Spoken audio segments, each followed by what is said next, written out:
Good morning. How times change, how political nuances alter over the years. When the NDP introduced their mining legislation in 1972, there were howls of outrage that the industry was doomed. And the defeat of the NDP was due in no small measure to the fight by the mining industry. What's happened to the mining industry now? It's on its knees again. Not just because of world trade and mineral prices, but because I am told of the taxing policies, the intolerable taxing policies of the social credit government, those great friends of free enterprise. And here this morning is Tex Enemark of the Mining Association of British Columbia to see if he can support what I've just told you or to contradict me if I'm wrong. Now, last year again, the Socreds were howling for the blood of one Karl Friedmann, the Ombudsman of British Columbia. But would you believe that in the convention upcoming of that self-same party, there is at least one motion to express continued support for Karl Friedmann, who, to say the least, has been a very prickly thorn in the side of government actions. And then I have another happy story this morning. Everywhere I spread happiness and enlightenment.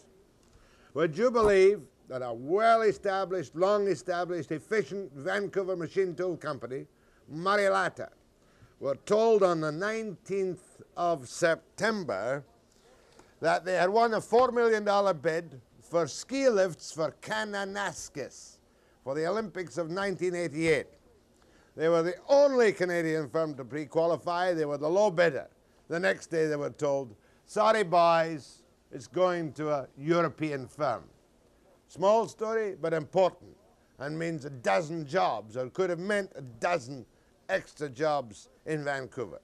First, the mining industry, after the break.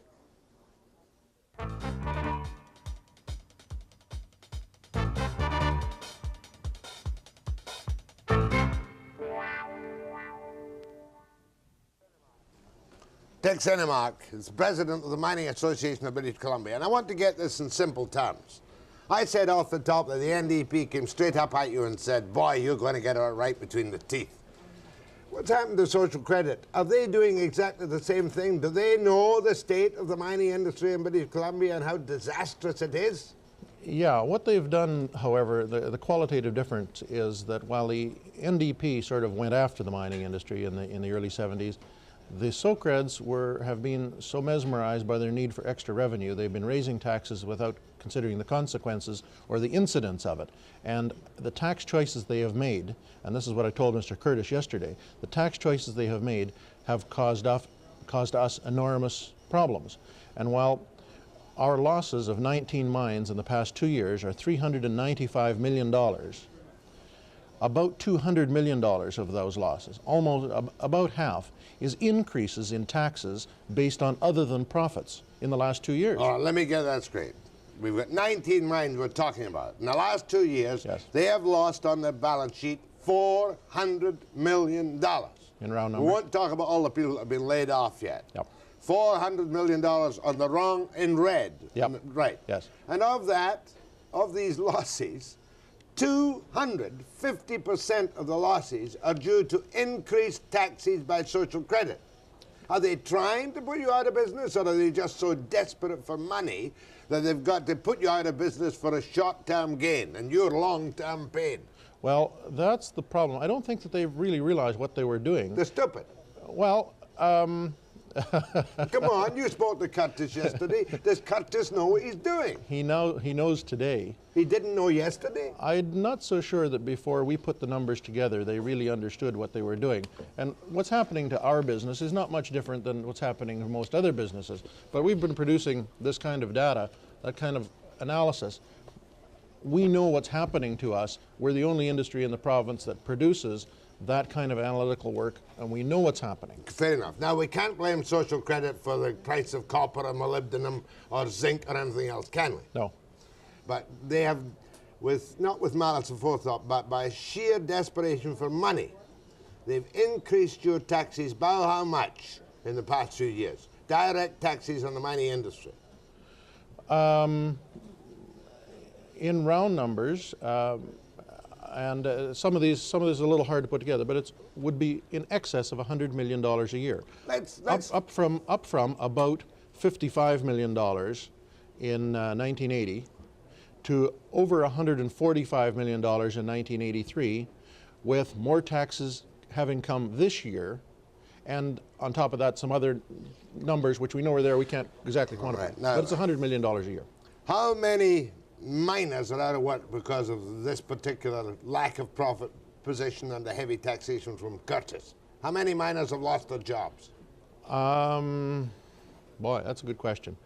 I would guess that there are 3 or 4 mines that are down that the companies involved would have taken the gamble to keep them open longer had the tax climate been different. But because of the tax climate and the world markets, how many miners have lost their jobs in the last appreciable time? 3,500? The net loss in mining jobs is about 3,500 in the province, yeah. Perhaps the best way to demonstrate the tax is the one tax that really is incomprehensible to me is the tax on water. The tax on gravity. The tax on gravity. Yes. Now explain that tax to me. That was brought in by the social credit government as a new area to tax so that every piece of water that goes over a fall into a turbine is taxed, collected by BC Hydro, and goes from BC Hydro straight into general revenue. Yes. That was a magnificent idea of somebody in the tax department, wasn't it? It was very clever, yeah. And the thing is that it's hidden, and everybody in the province pays that as part of their skyrocketing electricity bill. But for industrial users, the water tax is broken out as a separate amount. And Bob Hallbauer, a vice president of Tech Corporation, who just closed down Highmont, said to Mr. Curtis yesterday that the water tax was costing them somewhere, I'm trying to recall his figures exactly, it's around $100,000 a month. And of course, by closing down, not only does the government lose the $100,000 a month in tax revenue, BC Hydro loses about $700,000 a month in generated power, yeah. Now, in the mining industry, in 1979, you only paid a tiny water tax, $500,000. Oh, about that, yeah. And in 1983, you paid how much? Well, in 1972, it was up to 17 million. By 1983, it was down to 15 million because we closed down 10 more mines. This water tax was introduced purely as an additional source of revenue, am I correct? Yes. Without regard to the economic effect on industry. Yes. Well, can you free enterprise mining people still support a government like this? Well, I think that some of the thinking in Victoria has perplexed us in that they seem to think that our ability to pay taxes is only limited by their ability to dream up new taxes. And our purpose in having this conversation with the government yesterday was to try and persuade them that they are wrong. What did you ask them to do specifically? They have to go back to the basic kind of tax regime we had in 1980. The basic kind of tax load, and even that, and some assurance that in the future we will not be paying the highest taxes in Canada amongst all the taxes we pay. And that we have the highest taxes on profits. We have by far the highest taxes on diesel fuel used for production of power and for moving ore around, that sort of thing. We have the highest electricity taxes. We have no exemptions on the sales tax on production machinery and equipment, unlike agriculture and unlike fisheries in this province and unlike mining in virtually every other province. And so it's been one thing all piled on another, and they've just got to go back to the basic tax load of 1980. Or agricultural, fisheries, and I suspect forestry receive tax exemptions. No, forestry in diesel fuel. In diesel fuel, yes. And some of them receive other tax exemptions which you don't get. Agriculture and fisheries have pay virtually no sales tax on their production machinery and equipment.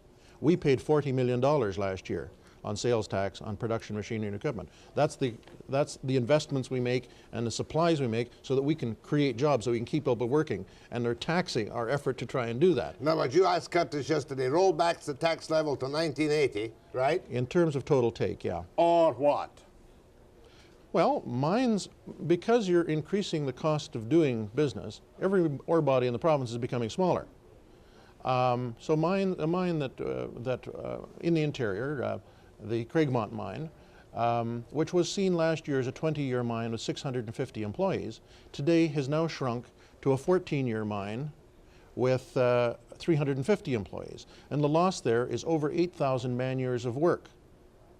Why is that decision taken? Why does it go from a 20-year mine to a 14-year mine? Because when you increase the cost of doing something, and a mine, the hole gets deeper and it gets bigger, and you have to move more rock to get at the ore, there is a cost benefit in terms of how big you can make things before it doesn't make sense anymore. So the boys in the back room say we can no longer operate this mine for 20 years. Yeah, the computer says that. You feed it all into the computer. We can't operate for 20 years. The maximum we can operate it, if they don't increase the taxes, it's 14. Yeah, so what we did with the computer, we said, okay, part of that is part of those numbers are world prices and things. Others are just taxes. What happens if you lowered the tax on that mine by $3 million a year? What you would do is you would increase the life of that mine another 6 years. You'd go back up to the 20-year mine life, but at the lower employment levels. So you'd still pick up 2,500 man-years of work. And what we're arguing to the government is they are better off today to keep existing mines open, and they're better off for the long term to keep this industry generating revenue for them than simply close us down. You know, just by operating last year, even though we lost all this money that I'm talking about, just by operating, we paid directly to governments in here $352 million in taxes. More with Tex Enemark on the disaster facing the mining industry unless social credit changes its policies. Are you going to contradict me? No. After the break.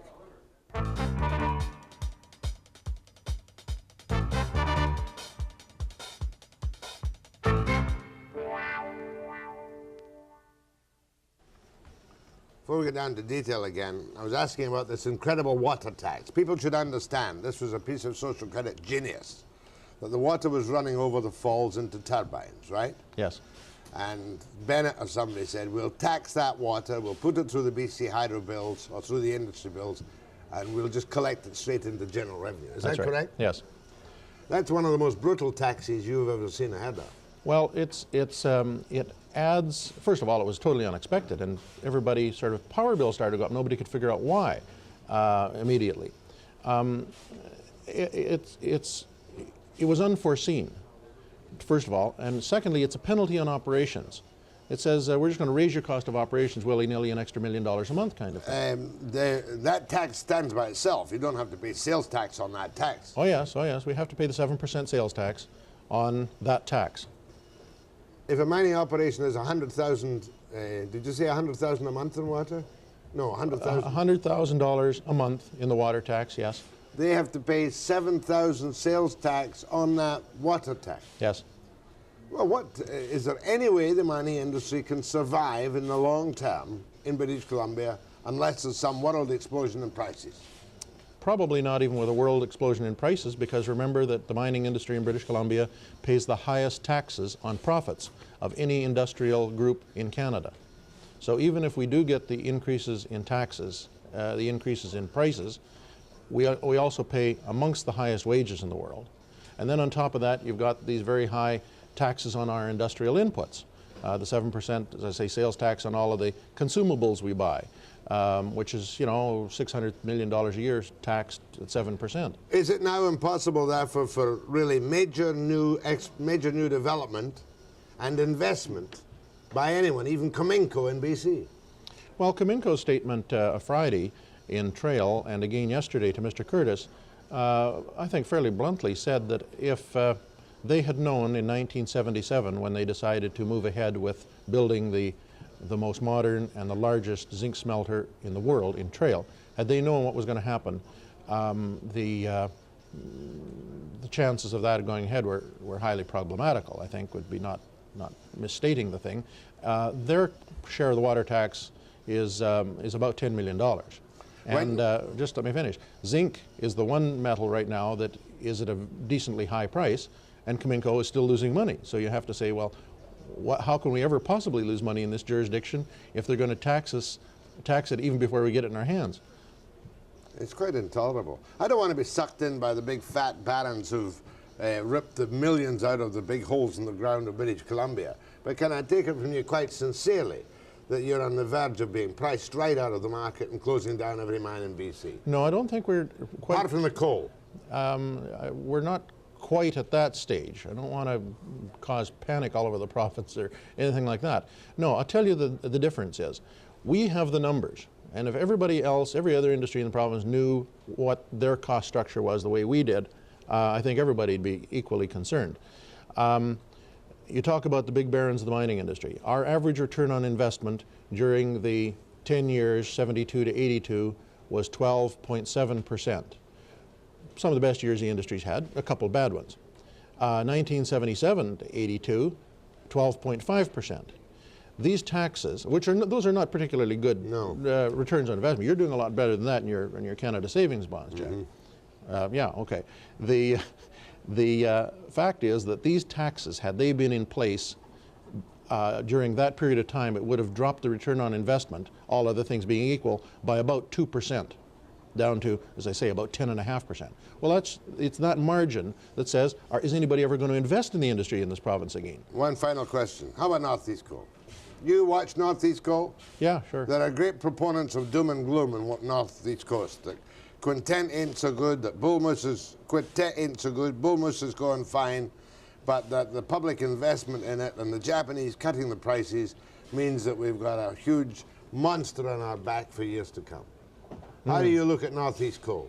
North East Coal is has to be looked at a little bit like the Canadian Pacific Railroad in 1893. It's a future kind of thing. The infrastructure investments there, it was a good decision. It's cost recoverable from the mining companies and their customers. While there has been a small price cut taken in the price of coal, the volumes are up considerably, and it's the public investment is paid off out of the volume. So the public investments out of Bullmoose are up by about 10%. It's something like the CPR in 1893. Yeah. And, you know, 50 years down the road, it'll have done us a lot of good. Oh, I think a lot less than 50 years. I think 10, 12 years you'll be able to see it. So much like the kind of decisions that were made in the early 60s on the development of power in this province. I suppose that if I'm a bright young guy looking for the future, the one thing I do not do is go into the mining industry in British Columbia thinking it's going to expand. Depends how young you are. Well, if you're 25 or 30, forget it. Like the British coal mines. Well, the short-term world situation for the mining industry is not very good, and if we can get through the next 4 years, with then all after the local that, lake closures and all the rest of these closures? It'll come back, but the precursor to that and to economic growth and development in the province is a little more congenial understanding by government of the taxation economics. Do you think any of your message got through to Curtis yesterday? Yes. Do you think he can get it through to Bennett? Well, there were a number of members of my executive committee there, the actual operating folks who paid the bills, and I thought it was an opportunity for Mr. Curtis to hear from the organ grinders and not the monkey. Be a change for him. Well, apart from that, I wouldn't describe you as a monkey, but it would be a change for Curtis to hear the facts of life out in the cold, hard world, wouldn't it? Well, he can see what's happening in terms of his already declining tax revenues as mines close down. Mm-hmm. I don't think anybody wants to talk about mines on the telephone this morning. Do you? It's all too depressing, yes. Let's try a short segment of phone calls in case somebody wants to call you a liar. Sure, okay. You know, after the break.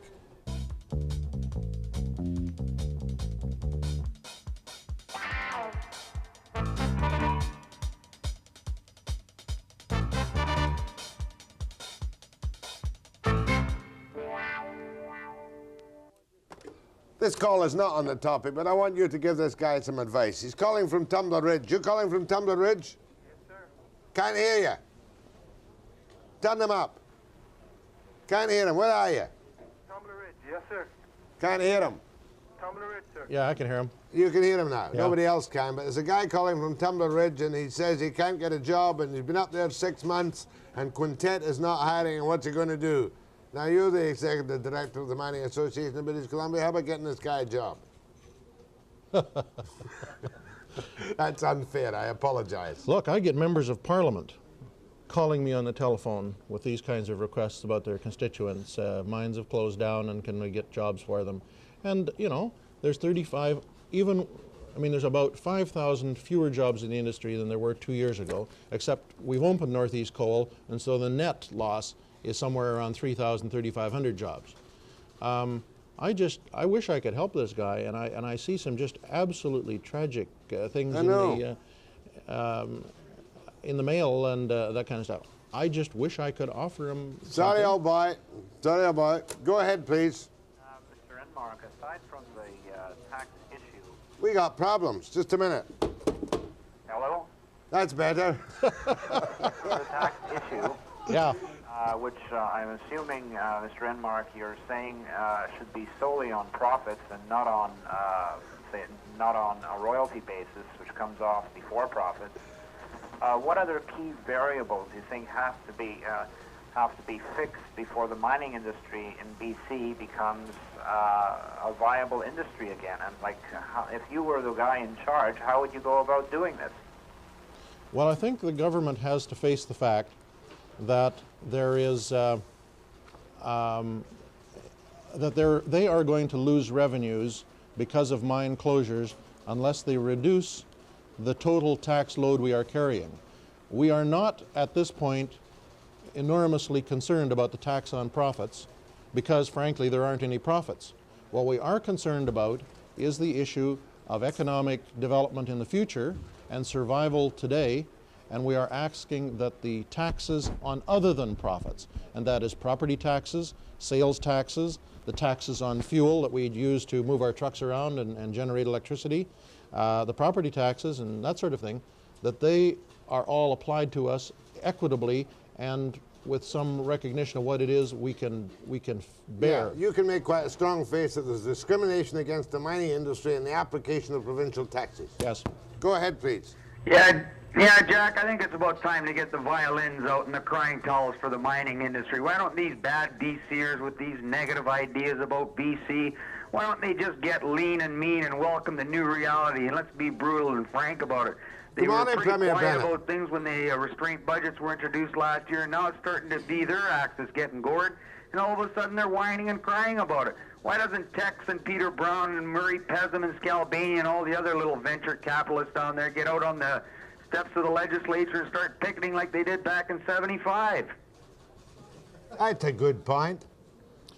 You know, I don't know just quite how to answer that kind of Because he's being you know? sardonic, he's being cynical. He remembers the Great Panic when Barrett brought in all these odds and ends and his punitive measures against you and royalties. Well, remember that the... Like they did for the election last year, why don't they give all their employees a day off so they can all go marching down there?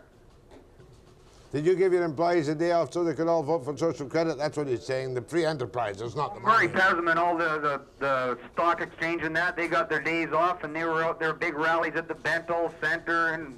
Peter Brownlee. First of all, let us differentiate between those people who are involved in the Vancouver Stock Exchange and the promoting of speculative mining and investment around the world. A very small amount of money raised into the VSE actually goes into British Columbia. And those companies, which are the ones that I represent, which are in the business of operating mines in British Columbia and providing jobs and account for about 8% of gross provincial product. I'll put it simpler than that. 1/12 of what happens in this province. I'll take you off the hook. I do not regard the Mining Association with its big boys, its Cominkus and the rest of it, in the same league as the penny stock people who sometimes make a hit and sometimes don't. You are in a different category without mentioning any names. Yes. Even though Peter Brown did, I'm sure, loan all of his Rolls Royces to social credit to get out the vote. And I'm sure Murray put on $1,000 a plate dinner every day of the week to raise funds for social credit. But they're not in the same, they're in a different camp from you. No, and you know, the point is that I don't know how I could be more blunt about what I'm saying with respect to the current government than I am. I know, you've been very blunt, but he does make a good point, you see. I've made the same point about small business.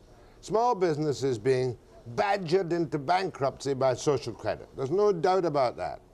But where are the small businessmen? They won't open their mouths. You're opening your mouths because you're big and you're tough and you've got billions invested in British Columbia. Well, it's more than that. It is that first of all, a mine isn't very portable.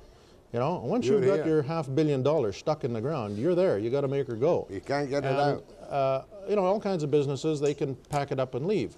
We're not in that position. No. And the second thing is that when times are good, we can make good money. Good money. The problem is You know, we have invested $4 billion in new investment in this province in the last 6 years in the expectation that we could provide jobs and turn a profit. And that kind of thing isn't happening in the future. And it's the future that we're concerned about. Go ahead, please. Yes, good morning. Morning.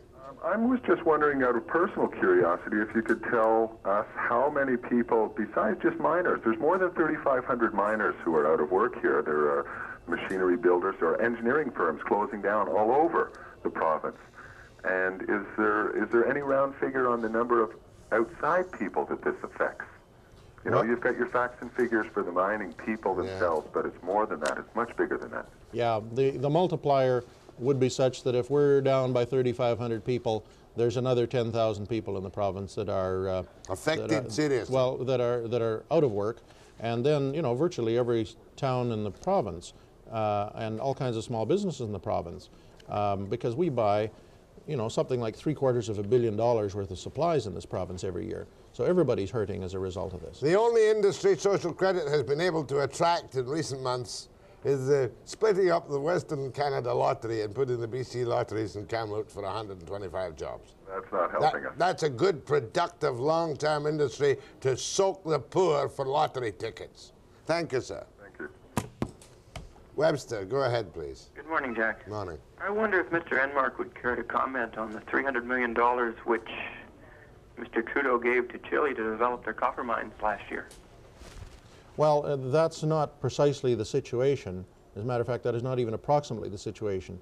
Canada has one vote amongst a whole bunch on the Inter-American Development Bank and on similar development banks, and as a result of our pressure and others, I think, on the Canadian government pointing out the fact that that's not good for Canada, that kind of thing isn't going to be repeated.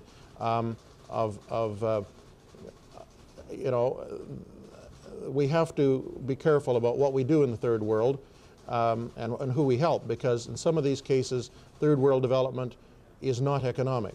And in Zaire, for instance, it costs about $1.30 a pound to produce copper. But Zaire is so desperate for economic development and so forth that they're prepared to subsidize that with borrowed money so that they can continue to pay the commercial banks back the money they owe them. There's a world of internationally of sort of Alice in Wonderland economics that's too complicated to get into here. Go ahead from Victoria. Morning, Jack. Morning. I'm sorry it's not Hugh Curtis. I have two questions. First, can you tell me what impact high grading of ores has on taxation? And secondly, referring to to Tex's question on BC being the most highly taxed province, doesn't Manitoba have a mining royalty tax which is higher? Thank you. I'll hang up now. Well, Pricewaterhouse, firm of National Chartered Accountants, produce a report every year entitled Mining Taxation Canada. You phone them, they'll probably send you a copy free, and it'll show a little graph on page 2. British Columbia has the highest mining taxation in Canada.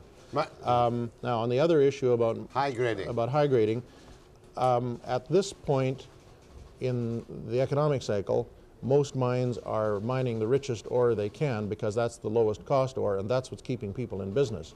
Because our mining taxes are based on profits, there's no sense during profitable times to high grade because it just results in higher profits and higher taxes. Fair enough. My next target has got to be Hugh Curtis. When does he finish his jaunt around the province? Soon? He's off and on, but sometime early in November. And I'm delighted that he's doing this thing and getting out himself instead of just being guided by some officials who never leave Victoria. Well, it's the same as the one they're doing on, what's the other big problem now that they're doing a survey on? Oh yes, banning strikes in public sectors. Yeah. They run around making little notes and then come back and do what they were going to do anyway. Well, I can't comment on that, but I know that 2 years ago Hugh Curtis went out looking and held these kinds of hearings on the issue of property taxation. And we sure didn't get out of it what we wanted, but we had to give him full marks for listening and considering and acting promptly. And I think over the long term, I think it's been good policy. And you know, there's not enough politicians who actually get out in a structured way and listen to what people have to say. It's as the Liberals know, as Trudeau knows, as Joe Clark learned, and as Mulroney will learn in due course. Yes. Bold sealed lips Mulroney, we call him. My thanks to Tex Enemark. Next, Karl Friedmann, Ombudsman par excellence of British Columbia, after the break.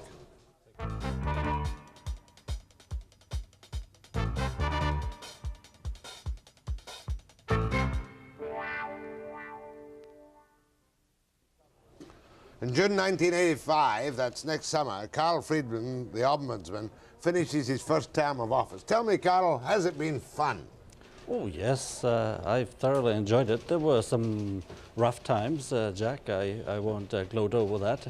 Are you going to apply for the job as of next year? Would you want to stay on as Ombudsman, said Webster delicately to his friend Karl Friedmann. Do you want to stay on in the job? Well, let's put it this way. I feel an obligation to make sure that the office is accepted and you know, that the way I have interpreted the office is not thrown out after I leave. So in a way, I feel tempted to try and maintain it as it is. I would want to have a thorough discussion with the government about where we're going from now on, and of course the opposition too, because it's a parliamentary office in which both sides of the House are involved. There are some basic decisions that have to be made about whether the office is extended or stays as is or is reduced. Some of those will have to be hammered out in fairly close and detailed discussions. And of course your appointment is, of course, if you wish to go for it again, and you might or might not, I'm not going to push you on that, indicate your assent to do such a thing, has to be a unanimous approval by a parliamentary committee. By a selection committee of the legislature, and it has to be unanimous, yes. All right, now, what areas in your very close to 4 years experience now, what areas should be opened up to the Ombudsman? And you can tell me that because of the demand of and pressure of complaints in areas in which you presently have no jurisdiction. Well, if you go back to the history of the debate about the Ombudsman, there was a great deal of pressure on the government at the time that they devised the Ombudsman legislation to include municipalities, regional districts, hospitals, colleges, universities, and the professions. And the government and the legislature wrote this into the legislation, but always thinking it would be proclaimed in stages. I am at the stage where I have to say I'm ready and willing to extend the Ombudsman's jurisdiction if that's the wish of the government and the legislature, but you also have to face the fact that it's going to cost money. Right now I could not handle an extra case, never mind a doubling of the load, without a substantial increase in staff and budget. And once the government and legislature are prepared to face that, then we can talk expansion. In other words, municipalities, cities, regional districts, what else? Hospitals, school boards, universities, colleges, the professions. The professions, the legal profession. Well, the legal profession, I think, is making some rather serious efforts in the last 2 or 3 years to get their own house in order, to take the complaints of the public seriously about actions of their members. They certainly have improved, but God knows it took them long enough. Now, what about that other closed shop, secret society of the of the College of Physicians and Surgeons, where information has to be squeezed from, where only until recently they didn't even publish the name of a doctor who was removed for scandalous conduct? I think... What about that? Should that not be within the level of the Ombudsman's investigations? That's one place. Jack, to begin with, even if they were under my jurisdiction, I would normally expect that they do their own investigations satisfactorily, and that I would only play a sort of a secondary role and see that the processes are fair and open to the public. But yes, I will make a comment that the medical profession needs to be dragged a little bit into the 20th century on the question of openness. And I think they have to realize that there is going to be a loss of public confidence if they are not open. Anytime a government or a private organization is closing its doors to public information requests, the public will think, what have they got to hide? Reasonable public information requests too, they are. I would say so. No unreasonable ones do not get very far. You know. Now, as I recall, though, you made a very telling point just now about the fact that the Ombudsman couldn't spread his wings unless there was a financial decision to support the spreading of the wings. Wasn't your staff cut last year? Yes. Or didn't you cut it? I had no choice. I was ordered by the government, and I guess the budget approved by the legislature, to cut my staff in July 1983 from 43 to 37, and in February and March this year from 37 to 32. So how many cases do you handle in a year now? I handle, well, if you want absolute figures, I have now close to 10,000 a year. What about in Ontario, where they've got a staff of 100 odd? How many do they handle? I can't tell exact figures because they've had a system where I couldn't quite tell how many figures they had. It looked like about 6, 8 or 10,000 jurisdictional cases, and they have a budget of about 5.5 million, 122 staff members. So they have 4 times as many staff, a budget of 5.5 million. Your budget is what? About 2 million. 2 million. The Quebec Ombudsman used to have about the same staff and complaint ratio. They had about 10,000 complaints and about 35 staff members, but they had recently had their staff increased to 45, and they're now handling 11,000 complaints. So we're even more efficient than the Quebec Ombudsman, and their efficiency 5 years ago was so superior to anyone else that no one thought they could rival the Quebec performance. We checked with Human Resources this morning, and they have now to move out by the end of the year a total of 207 patients. Does that look good to you? Are you happy now with what the Ministry of Human Resources has done at Tronquil? Well, you came into it on the complaints, right, and you said where the family of a resident of Tronquil expressed an interest in the planning, the family should be provided in writing those reasons and provided an opportunity to refute. I think you got a bit bleeding heart in that one, Carl, didn't you? I don't think so. My argument is basically that every British Columbian, even a mentally handicapped person, has some basic fairness rights that the ministry should not overlook. So when they make a decision to move a person from an institution to another institution, or from an institution into a group home out in the community, they ought to explain that either to that person or to people who are interested in the fate of that person. And I'm now working with the ministry. In the first round of transfers from Tronquil to Glendale, the ministry did not live up to those fairness requirements. I'm now trying to get back to them and get them to commit themselves that for future transfers they will follow a process of giving reasons for their decision, of allowing those interested in the fate of the individual to have a say over that decision. Just basic ability to make input into a government decision that affects the life of an individual fairly Before the severely. bureaucrat says, no, this patient will go to Glendale or will go into a group. Yes, that's really all I asked for. Reasonable. I did not take a stand on whether people should be in a community or in an institution. I accepted that it was government policy to do away with large-scale institutions and to move people into the community where this is possible. Karl Friedmann, the Ombudsman. I'm going to take some calls to Karl, and I have some questions to ask him too. How he's getting on with the Workmen's Compensation Board, for instance, after the break.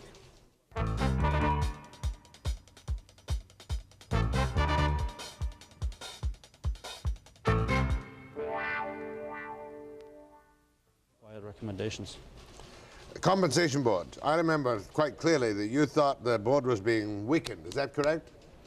Well, I felt they were a little hard-nosed and stubborn about a number of individual cases in which I found that the decision wasn't correct and it should be reviewed, and also a couple of their policies. And some of those policies need revising. For example, the ability of an employer to appeal assessments. Mm-hmm. And the board has fairly extensive powers in terms of grabbing an employer's means of production if he is a little behind in his assessment payments. I've had some problems with the board on that. The board's now trying to take me to court over this issue, saying that as long as an individual whose machinery has been taken away by the sheriff, as long as he has a possibility of appealing that matter in court, I couldn't investigate the case. Now that is something entirely new, and I can't accept that. How many cases have you got in front of the courts at the moment? I've got 3 or 4 cases in front of the courts. There's the Supreme Court case in the King Neptune case. The Supreme Court of Canada heard that case in January 1984, and I'm still waiting for a decision. January, February, March, April, May, June, July, August, September, October. 9 months, yes. 9 months. It's time for a gestation period, isn't it? Well, maybe the decision will be a good one when it's coming out. That's one. I have now been taken to court by the Workers' Compensation Board, who are saying that I cannot investigate the complaint of a sawmill owner from Campbell River. And in fact, I have investigated a year ago, and I've already made a report to the cabinet. And at this stage, the Workers' Compensation Board has taken me to court saying the guy still has a remedy in court, therefore I can't investigate it. But that's now up to the courts to decide. And? The third one is the boards of review. The administrative chairman of the boards of review says he suddenly discovered, after 4 years of my investigating the boards of review, he suddenly discovered that he's not performing an administrative function. He's performing a purely judicial function. Is that Levy? Yes. Jerry Levy. He's taking it to court. Yes, he has taken me to court. And then there was something involving a sheriff. Well, that's in front of the courts now. That's a criminal matter, and that's been taken to the court by the Crown and the police. So that's that's a different area altogether. We can't comment on that. Shoal Island. You were the guy who set the cat among the pigeons with the provincial government on Shoal Island, where there was great enmity towards you because you looked into the Shoal Island case in the first place. Remember? Yes, I did indeed, and you'll remember it too because you got involved heavily. And you brought out some information that I wasn't even aware of. Right. What's happened to Shoal Island now? It just seems to have vanished underneath a desk somewhere. No, it hasn't. A number of hearings. Shoal Island, of course, cases. is a place where a couple of firms, at least, alleged that their logs were not being properly counted, and that the provincial government, I think you said, was losing much money in uncollected royalty revenue because of the improper scaling of logs at Shoal Island. Right, there were some scaling procedures that were seriously amiss, right. And my complainants at any rate claimed that somewhere between 10 and 20% of the logs were missed. As you remember, I made this report to the Legislative Assembly after having made it to the government, and after 4 weeks of debate, the government did come around and accepted my recommendations, namely to go back and to assess how many logs, if any, had been missed, and then to make a new stumpage assessment to the company. But hasn't it merely finished up in some kind of administrative procedure, some administrative review? The minister has given instructions that they now assess how many logs were missed, and this is the procedure that is now on. Immediately, the minister made that decision, the matter got dragged into court. The BCFP was trying to say to a court that the minister doesn't have any right to do that. The court rejected that claim. It's simply a hearing that the minister can make at any time. That's now going ahead. The hearings have been held September 24, 28, and now it's up to the hearing commissioner, Mr. Grant, to make his report to the minister. And then again, the minister has to make a decision. He's a departmental official, Mr. Grant. Yes, it is. Then it goes to the minister. It goes to the minister. And then we might never hear of it for another 100 years. Well, I think the minister probably knows that the public expects to have some information about it. Because we want to get back to the basic concern as to whether or not the government was losing millions in revenues because of some faulty procedure. Yeah, and my complainants, of course, want to be able to bill BC Forests for their work that they feel has been missed. You got a call for the Ombudsman there? Go ahead from Kamloops to Karl Friedmann. Oh, thanks, Jack. Good morning. Carl, on this Tronquil patients being moved into the group home situation, it seems that the patients and their families have rights and can come to you regarding moving into the group homes, yet the members in the community cannot get any information regarding our rights as taxpayers about who is being moved into these homes. We are constantly running into brick walls. No information is available. They can't tell us anything. How do we get assistance? How do we know that our children are going to be safe? Because we have heard some pretty funny stories about Tronquil, and we'd like to be able to know who is going to be moved into our communities, and they're not telling us. These houses are being bought, and we're being told these people are being moved in, and there is no information available to us. I'll hang up and listen to your answer. Thank you. Thank you. Okay. Is that a legitimate concern, or would you brush that aside as merely someone who is unreasonably worrying about the effects on the community of a group home with perhaps some unstable people in it? No, I would say it's a legitimate question. People have to know that. There is the Community Facilities Licensing Board that licenses such facilities in the community, and people in the neighborhoods usually have a right and an opportunity to make representations if such homes get into their neighborhood. There is the ministry and the minister, of course, who can always be asked to supply information by any concerned citizen, and your MLA, of course, can help you extract that information. If that doesn't help, I can ask or make sure that the information gets to the citizen. You see, we're all such nice Nellies that we never like to raise these topics. Well, I think it's a legitimate concern. People want to be reassured. Except that you're regarded as a reactionary and you're against retarded people and you're you're a horrible person and you shouldn't be worried about your children because the government always knows best. No, I would say there are legitimate concerns, but my experience has been in 9 out of 10 cases of such concerns, they were for lack of information, lack of communication. If the people who have those group homes or the ministries would only take care that the public knows exactly about the nature of the home, the nature of the people in there, a lot of the concerns, I think, would be allayed. Go ahead, please. Hello. Yes. I don't have a question for Dr. Friedmann, but I do have a comment, and that's that I've noticed over the since in the last years that since Mr. Reynolds, John Reynolds, the MP for West Vancouver, has been constantly attacking your nature of your job and your service. And I want to say that I would stack your record of public service against that of John Reynolds anytime, either as an MP or as an MLA. No comment is required. It's unfortunate that you can't respond to the attacks by John Reynolds. No, I don't think I should. No comment is required by you, but I would like to associate myself with the remarks made by the caller. Isn't that the nice way to do these things? Like to associate myself. God, you're getting stuffy, Webster. Call to the Ombudsman. Now, instantly, at once, peremptory demand after the break.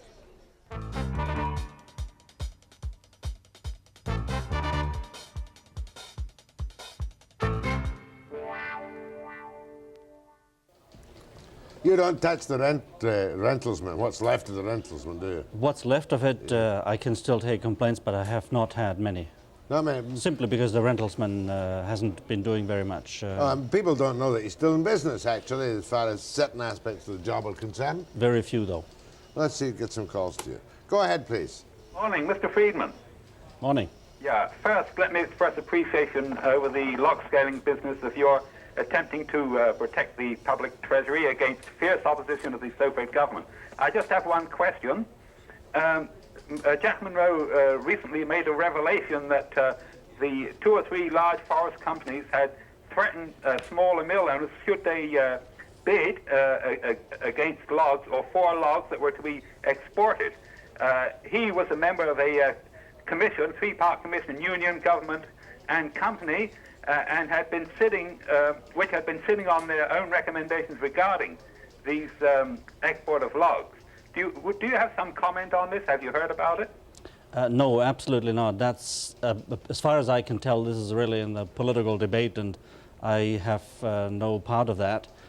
My only concern was with a group of complainants who couldn't get their bills paid by a big forestry company as a result of an error made by the Ministry of Forests.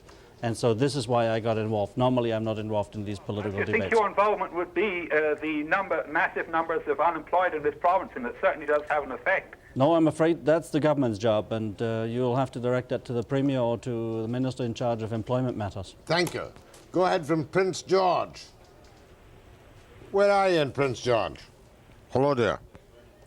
Oh, that's the wrong one. It's my fault. Ginty is not to blame. Go ahead, please.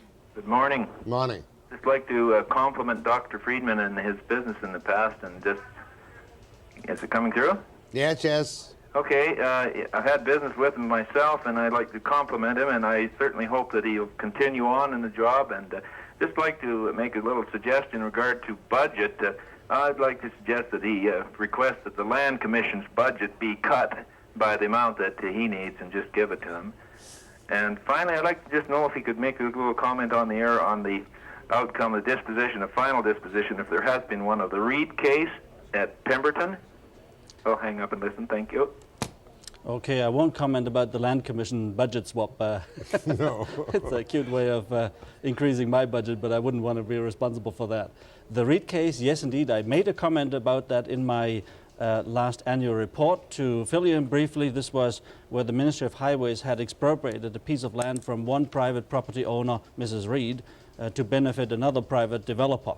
And I felt that this was not in the public interest. The ministry should never have done it. However, the ministry had gone ahead, expropriated the land, and so there was only a question of, can we at least get some decent compensation for Mrs. Reed?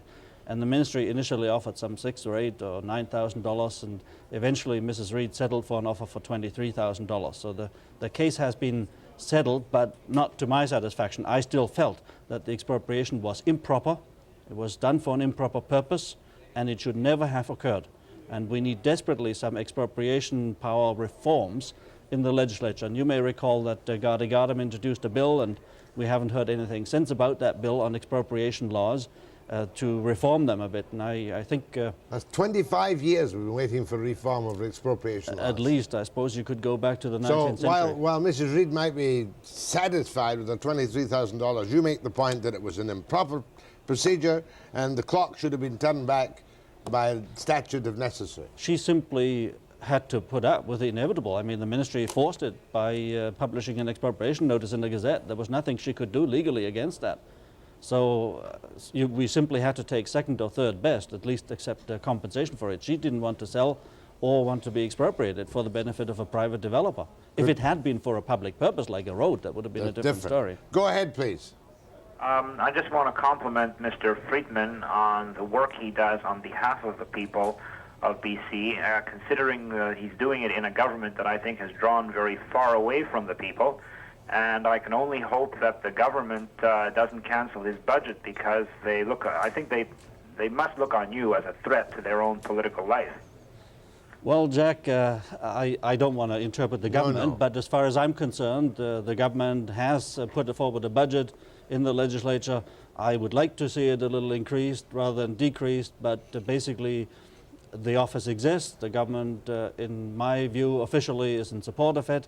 There have been the odd backbencher. And you can live with it. I can survive, you know, considering the increasing demands on the office, I could use some extra support, but it's not like the justice concerns have gone completely out of the window. They have not. I'm still operating, and the government is responding favorably to my recommendations. Go ahead, please. Good morning, Dr. Friedmann. Morning. Hello? Yes. I'm coming through? Yes, you are. Good morning. I'd like to first of all say that I admire the work that the Ombudsman's office does. I fear people like John Reynolds, because I think he's out to scuttle the Ombudsman's office. I also would like to say that I agree with your concerns about governments and power, and as it relates to information. Most of the problems that people have with government bureaucracies are based on a lack of information. And I'd also like to say that agencies like the Workers' Compensation Board have one thing on their side, and that is time. And that's something that workers don't have, and that disabled workers have to deal with. And of course, that's how the Compensation Board beats them down. And I'll hang up and listen to your comments if you have any. Thank you. Okay, I will take up that last comment about time, and it is really a serious problem. And you will recall my general comments in my last 2 annual reports. Basically, in fact, 3. For 3 years, I've been saying to the Minister of Labour and the government and the legislature that it takes too long to hear an appeal from a decision of the Workers' Compensation Board. The board itself, yes, but they at least make decisions. And when they're not fast enough, I can phone them up and say, listen, this has gone on too long. But the real problem to me is the boards of review. They take now half a year to set a hearing date for you. It takes a year or more, 12, 15 months now to get a hearing. Then it often takes them another 6 months to deliver a decision. So a person who has been, let's say, taken off wage loss benefits has to wait almost 2 years now to get a decision on whether he should have continued his wage loss benefits or not. 2 years? That seems to be the norm now, and it's just too long. In the meantime, the person, of course, is out of money. Doesn't the Compensation Board say, though, that the independent boards are on their own and not under their jurisdiction? That's correct, and they're correct in that. That's a cop-out. It's not a complaint against the Workers' Compensation Board. It's a complaint against the boards of review. And the Ministry of Labour, because they operate under the Ministry of Labour. And the Ministry of Labour has had consultants' reports, they have had recommendations from me, they have recommendations from their own staff to increase the efficiency. Mind you, I also have to say that the appeals to the board, the boards of review, have increased from something like 2,000 to 4,000 a year, so they've got an extra workload. Yeah. But I've also said there are some things they can do without costing extra money. They could, for example, hire former members of the boards of review to sit in for people who are on vacation so that all the 6 panels can sit at the same time. Another suggestion, which wouldn't cost money, is if they simply adopted the idea that not only the chairman of a board of review can write decisions. There are 3 people. There's the chairman and 2 sidekicks. and each of them, in my view, should be writing decisions that would triple the speed with which decisions are delivered. These sorts of things do not cost money, and I've been recommending them for 2 years, and so have others. Until you're blue in the face. Nothing's being done. That's a very good point. Karl Friedmann, thank you very much, Karl. I'm sure you'll continue the good work. And next I'm going to interview Al Lewis of the Murray-Latta Machine Tool Company with a sad little story about a bid that was given and taken away. After the break.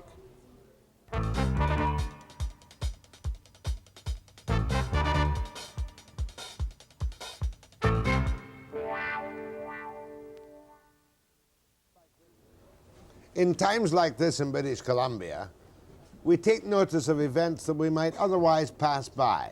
For instance, this is a simple little story about a Vancouver firm bidding on a contract in Alberta. It didn't get the contract. Why should you care about it? Well, let me explain. With me this morning is Al Lewis, who is the president of Murray-Latta Machine Company Limited, which has been on the go in Vancouver since when? 1918, John. And you've been associated with it for how long? 29 years. Now, on June the 19th, what happened that caused you to say, good, this is going to be good for Vancouver and good for Murray-Latta? What happened on June the 19th? Well, we completed a pre-qualification tender, and we were one of 3 successful pre-qualifiers for the chairlift contracts for the Mount Ellen Olympic site. That's a Kananaskis area for the Olympics in 1988. That's Is that correct? Yes. And you had been, how many Canadian firms were pre-qualified as bidders to go for this $4 million contract, as it turned out? Well, we were the only Canadian manufacturer. There are 2 Canadian companies who are agents for European companies who also qualified. They qualified, yes. But I mean, you were the Canadian manufacturer. Right. And on June the 9th, and you were the low bidder. That's correct. By how much were you, and you were bidding against whom? Doppelmayr of Austria through their Canadian agent, and Mueller of Switzerland through theirs. So we had Murray-Latta bidding on a Canadian ski lift supply, Doppelmayr Austrian, Mueller Switzerland. Mueller were the high bidders at 4 and 6, yes. 4 million 6. I should qualify that we are manufacturing in Canada under license to an American company. So our lift, in a sense, is analogous to a General Motors car produced in Canada. Which is our normal way of doing business. Yeah. Mm-hmm. And if you'd got that contract, it would have given how many jobs in BC for how long?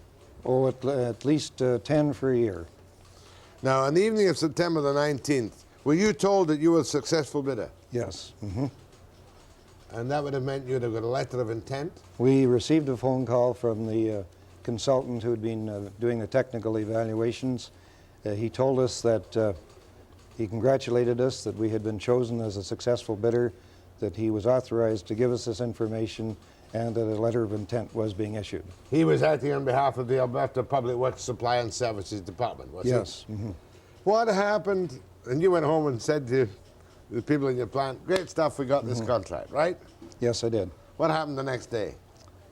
The next day, I had a phone call from the people that we work with in Nevada, who had apparently received a telephone call asking them questions that could only be the result of some allegations made by our opposition about irregularities in contracts awarded in the States and the lack of service supplied by our colleagues down there, Lift Engineering, and a number of other things that required immediate answering. And he anticipated, the chap that I talked to, Jan Konczynski, president of Lift Engineering, that there was some dirty work afoot.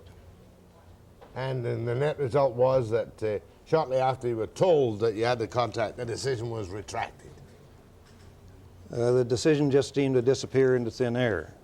And that was the Wednesday that I was informed that we had the contract. Thursday I was informed that there was some trouble. Friday I delivered some documentary evidence to Calgary to refute some of the claims made against us. And on Monday, the following Monday, we went through a detailed technical presentation involving people from Lift Engineering and Murray-Latta in Calgary. And who was chosen? The Austrian manufacturers? Nobody was chosen at that stage. There was another week transpired, and then we were advised that a decision had gone to Cabinet, and Cabinet had ratified a recommendation by the minister that the Austrian company be given the business. Well, you've been dealing at the kind of highest level, the deputy ministers and whatnot in the Public Works Department, and you had been properly pre-qualified for the bid. That's correct. You had submitted your bids and your documents and your backing material, and it had been told you were going to get the contract. Yes. And then all of a sudden, phone calls to your colleagues in the States, and then later the thing just kind of fritters away. Have you no recourse to this at all? Have you no recourse to the system? Jack, we tried looking for legal reasons to at least get a review of the decision. And this consumed a few days just before and after Thanksgiving, and we engaged Edmonton lawyers through Vancouver lawyers, and the answer ultimately was negative. Did anyone tell you that you had been pre-qualified by mistake? Yes. How could that happen? That doesn't sound feasible, does it? It just astonished me, to be honest. Because you and your people in your lifts, Nevada, have built ski lifts all over the place. Was this a very... probably about 350 installations over the last 20 years, yes. Was this a very difficult ski lift operation? Was this something which they could say required European expertise that Canadians don't have? Well, this is the story that they tried to make out during the pre-qualification tender. They amended the specifications for one lift from fixed grip to detachable. And numerically, there are more detachable lifts in Europe than there are in North America. And numerically, some of the Europeans have had more experience than the North American manufacturers have. The Murray-Latta Machine Tool Company has been in business, as you were telling me, since the 1900s. 1918 was it? 1918. Does the loss of this contract really hit you a severe blow, or is it something with which you can live? Well, Jack, we've been in the lift business now for 20 years, and it's a struggle to compete with worldwide competition in that business. About 25% of our business is ski lifts. It has been in that 20-year period. And certainly this is a really severe blow, mainly from the point of view that the Winter Olympics in Alberta are going to be a Canadian showpiece, no question about it, with worldwide television. And instead of displaying a Canadian-made product, we're going to display an Austrian product. Doesn't sound right to me. And I don't suppose there's much sensitivity in Alberta about this. This contract was chosen by the Alberta Public Works Supply and Services Department, isn't that correct? Yes. And first of all, you were told you were qualified and that you would get the contract. Yes. And your bid pardon me, we, not at the same time. No, but your bid actually was $3,983,700, and Doppelmayr got it, was only slightly higher, $390,300. But you had didn't you have some possibility of some assistance in the form of remitted sales tax from the federal government, which would have reduced your price? Well, it was actually a duty. And the way it happened was this, that we, early on in the game, we made some representations to people in various governments, the BC government, the Alberta government, the federal government. And the only really positive thing that happened out of those representations that we were put in touch with the DRI, that is the Department of Regional Industrial Expansion in Ottawa, and they said that as a bona fide Canadian manufacturer, we would be entitled to import components duty-free, provided we qualified as a bona fide Canadian manufacturer. Which you do. Which we did. And which you did. And this took some period of time, so that when we put our bid in to the province of Alberta, we simply said that there's a possibility, a strong possibility, that we will get $150,000 in duty remissions, which we will credit to this contract. Did you feel during this that there was a kind of lack of interest in trying to use what is in effect the Canadian production of a product from this continent? Did anyone ever encourage you to come along and say, hey, we've got to get this job to a Canadian firm in this time of economic stress? No one did that, no. Does it not discourage you as a businessman that, as you say, here we are, we're going to be a showpiece for the '88 Olympics. You've got the expertise, you've got the rights, you can build the damn thing, and it's got to go to an Austrian because of what you feel were unsubstantiated allegations in the first place. Well, they simply, I think at the lower levels, at the technical evaluation level, Jack, we felt we were getting a fair shake. We felt that our presentations were fairly received.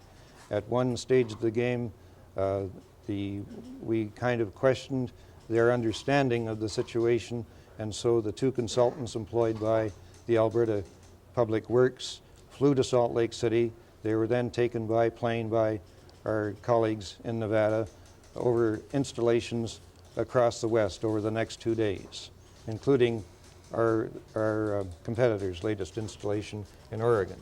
Mm-hmm. And following those evaluations, following the presentations in Calgary, we felt that we had resolved any doubts on the part of the technical people that we could do the job. And this is on the detachable grip that I'm speaking of, and the systems to control the speed of the vehicles within the terminals where they load and unload.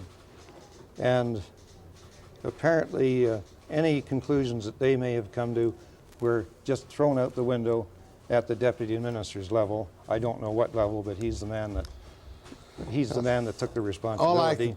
All I can do is express my regrets that a bona fide Canadian company operating Canadian content, going for the Canadian contract in the Olympic winter, 1988 Winter Olympics, pre-qualified, told it's going to get the contract double, and then not get it. Seems to me to be highly unfair, invidious, and against our national interest.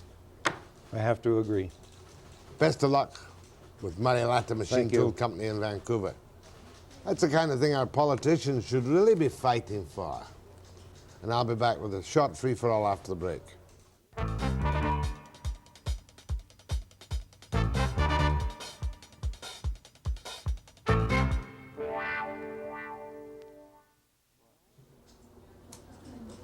What? What? Am I on? I'm just absolutely grabbed by the Province of British Columbia Ministry of Health Medical Services Commission financial statements for the year ending. And I mustn't read out the names of what doctors make.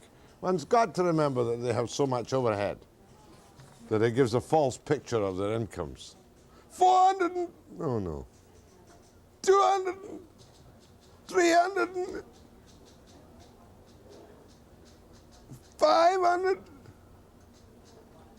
500,196.53. One doctor. Half. Oh. Shh. Can't snoop into other people's money, even if it is public money, unless you really push me. Stu Hudson. You know Big Stu.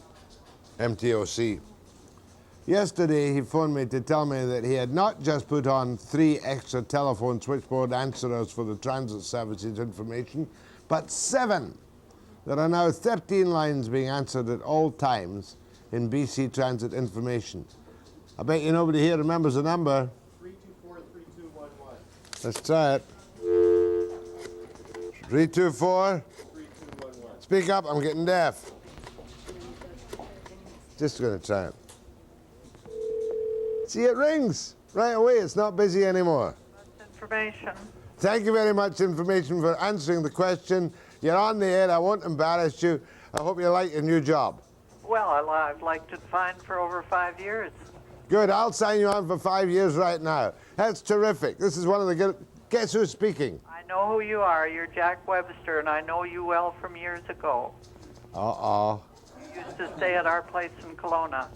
No, not the motel on the waterfront. That's right. Was that whereby Bailey and I had some great fun one day? Yes, it is. Are you Mrs. So-and-so? That's who I am. Oh, and do you remember the... I remember lots of things. My wife and family were with me. I had a dust up on the beach one day with your husband. That's right. So I work here now, and I'm quite happy. And I'm happy for you, too. That's really a small, small world. It certainly is. Good. Just keep the public well informed and tell them nothing about me. I won't say a word. Thanks. And how your daughter was a water skier? That's right. Very pretty wee girl. Thank you. What's she doing now? She is a loans officer for the Royal Bank. Good for her. Thank you very much. That takes us back, what, 25 years? That's right. Thanks again, my love. All right, thanks. Bye. It's a small world, isn't it? She's makes you frightened to make a phone call.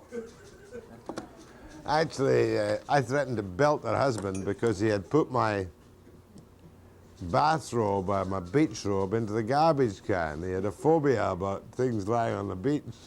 And By Bailey, the football player, you know, BC Lions guy was there. By Bailey should have been trying to belt him, not me, but By wasn't involved. It was me that had to use loud words and nasty, aggressive posturing. Somebody's waving at me. No more time for calls? I hope Margaret was watching that this morning. Quite good fun. Oh well, what day of the week is it? Tuesday, after the break.